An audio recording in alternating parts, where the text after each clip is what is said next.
What families need to know, and what a lot of time healthcare providers need to be reminded about, is that the expertise of doctors and nurses and medically based providers extends in very important ways to medical interventions, and we are the experts on those. But the important part of that equation is that families need to understand and should not be challenged but encouraged on the fact that they're the experts on the goals and the values of the family.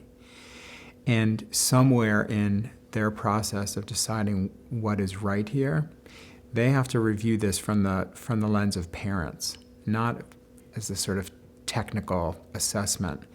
They have to find themselves as parents in this process, and they need to make sure that whatever values and goals their family has, and their goals even when a child is certain to die very soon, that people know that, and that we act in a vigorous way towards supporting that.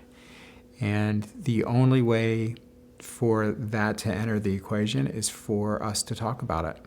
So I think it's really helpful when people don't underestimate the importance of their own goals and values and see it as probably the most important thing that a parent can bring to the medical conversation.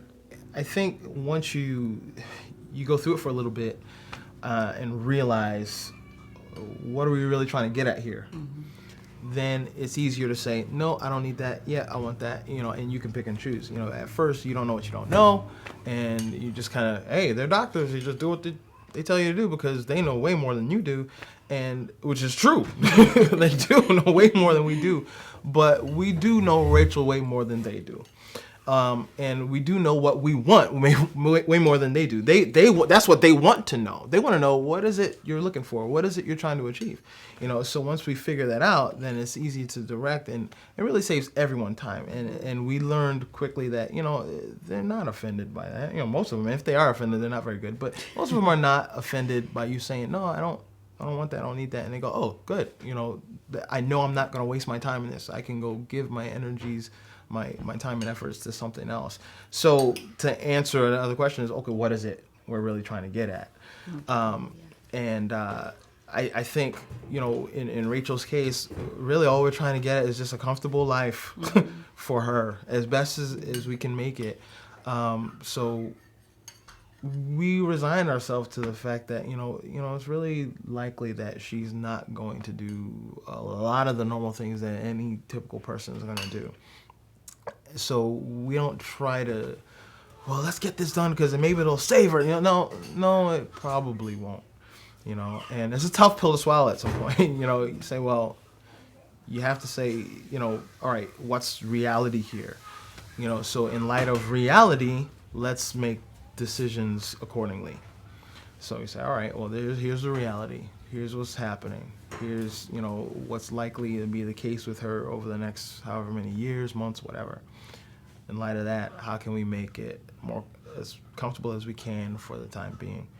And if we can improve that comfort as best we can, let's do things according to that. But if someone, so now you have a filter. Someone comes along and says, well, let's do this. You go, why? That doesn't meet this end that we established, in any way. It's just, just messing with her, and it's probably going to make her upset. It's probably going to be uncomfortable, and no. You check that off, and you go, all right, thank you, and then you move on. I think care goals need to be revisited because the child changes, because the situation changes, because something might be important at one moment and is less important at another. But what doesn't change is attention to that really important, almost like sacred mission of a parent to their child, and making the best of whatever those circumstances are, and that needs nurturing and attention. I don't know that revisiting is exactly what we're talking about, but we need to work together to make sure that as things change, the family is convinced that the right decisions are occurring for their child.